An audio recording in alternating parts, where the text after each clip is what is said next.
আকাশবাণী আগরতলা। স্থানীয় সংবাদ পড়ছি ইতিকণা মুখোপাধ্যায়।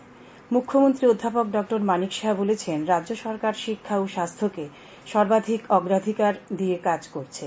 শিক্ষা ও স্বাস্থ্যের মানোন্নয়নের জন্য নতুন নতুন প্রকল্প ও সুযোগ সম্প্রসারণ করা হচ্ছে। গতকাল কৈলাসহরের রামকৃষ্ণ মহাবিদ্যালয়ের বর্ষব্যাপী প্লাটিনাম জুবিলি উৎসবের উদ্বোধন করে তিনি কথা বলেন। তিনি বলেন, রাজ্যে কলেজ এবং বিশ্ববিদ্যালয়েও জাতীয় শিক্ষানীতি চালু করা হয়েছে।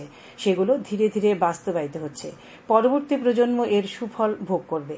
রাজ্যের লক্ষ্য নামে একটি প্রকল্প চালু করা হয়েছে। রাজ্যের শিক্ষিত যুবক যুবতীরা ইউপিএসসি পরীক্ষায় আইএএস এবং আইপিএস এর মতো প্রশাসনিক পদ অর্জন করার জন্য এই প্রকল্প থেকে সুবিধা নিতে পারবে।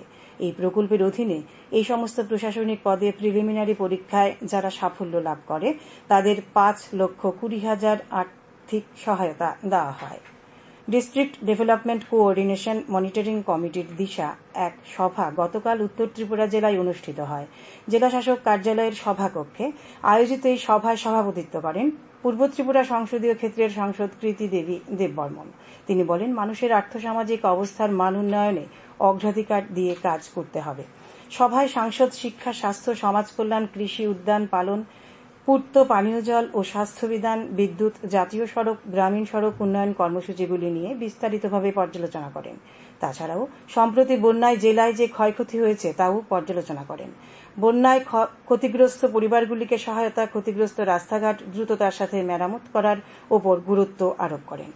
পর্যালোচনা সভায় জেলাশাসক দেবপ্রিয় বর্ধন জেলায় রূপায়িত হচ্ছে এমন বিভিন্ন উন্নয়নমূলক কাজের তথ্য তুলে ধরেন। তিনি জানান, এমজিএন রেগায় জেলায় চলতি বছরে 33 লক্ষ শ্রম দিবসের লক্ষ্যমাত্রা নেওয়া হয়েছে।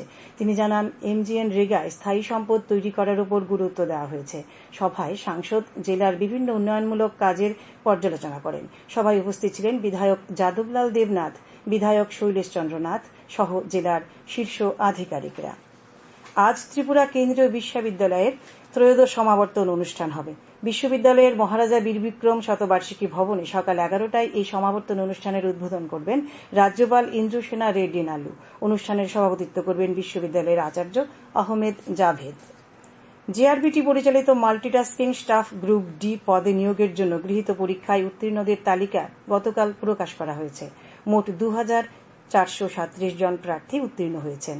জেআরবিটির কন্ট্রোলার ড দেবমিতা কিলিকদার এক বিজ্ঞপ্তিতে মেধা তালিকা প্রকাশ করেন। সাম্প্রতিক ভয়াবহ বন্যায় আগরতলা থেকে উদয়পুর হয়ে বিলোনিয়া পর্যন্ত রেল লাইনের বিভিন্ন অংশ ক্ষতিগ্রস্ত হওয়ায় আগরতলা ও সাব্রুমের মধ্যে ডেমো ট্রেন সার্ভিস বন্ধ রয়েছে। এই রুটে সমস্ত ট্রেন আজ পর্যন্ত বাতিল করা হয়েছে।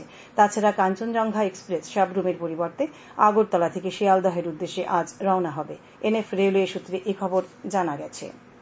প্রধানমন্ত্রী জনজাতি আদিবাসী ন্যায় মহা অভিযান প্রকল্পে পশ্চিম জেলায় বসবাসরত সমস্ত রিয়াং জনজাতিদের সমস্ত সুবিধা প্রদান করা হয়েছে। গতকাল আগরতলায় পশ্চিম জেলার জেলাশাসক ড বিশাল কুমার এক সাংবাদিক সম্মেলনে একথা জানান। তিনি জানান, এই প্রকল্পের জন্য পশ্চিম জেলার পুরাতন আগরতলা এবং বেলবাড়ি ব্লককে চিহ্নিত করা হয়। এই দুটি ব্লক এলাকায় সমস্ত রিয়াং পরিবারকে এই প্রকল্পের সমস্ত সুযোগ সুবিধা প্রদান করা হয়েছে। কেন্দ্রীয় ক্রীড়ামন্ত্রী মনসুখ মান্ডভিয়া বলেছেন যে সরকার ক্রীড়াবিদ এবং কোচদের সমস্ত ধরনের সুযোগ সুবিধা দিতে প্রতিশ্রুতিবদ্ধ। শ্রী মান্ডভিয়া বলেন, ক্রীড়াবিদরা যাতে আরও ভালো ফলাফল করতে পারেন সেজন্য সরকার আন্তর্জাতিক মানের ক্রীড়া পরিকাঠামো তৈরি করছে। গতকাল নতুন দিল্লিতে প্যারিস প্যারা অলিম্পিক থেকে ফিরে আসা অ্যাথলিটদের সংবর্ধনা দেওয়ার সময় শ্রী মান্ডভিয়া একথা বলেন।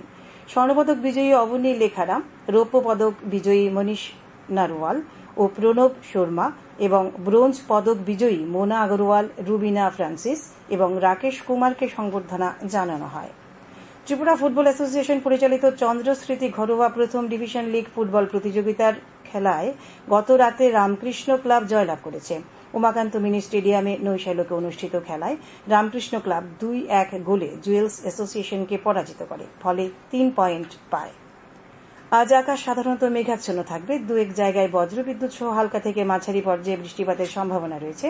আজ ভোরের সর্বনিম্ন তাপমাত্রা ছিল 26 ডিগ্রি সেলসিয়াস। দিনের সর্বোচ্চ তাপমাত্রা 34 ডিগ্রি সেলসিয়াসের কাছাকাছি থাকবে। স্থানীয় সংবাদ এখনকার মতো এখানেই শেষ হলো।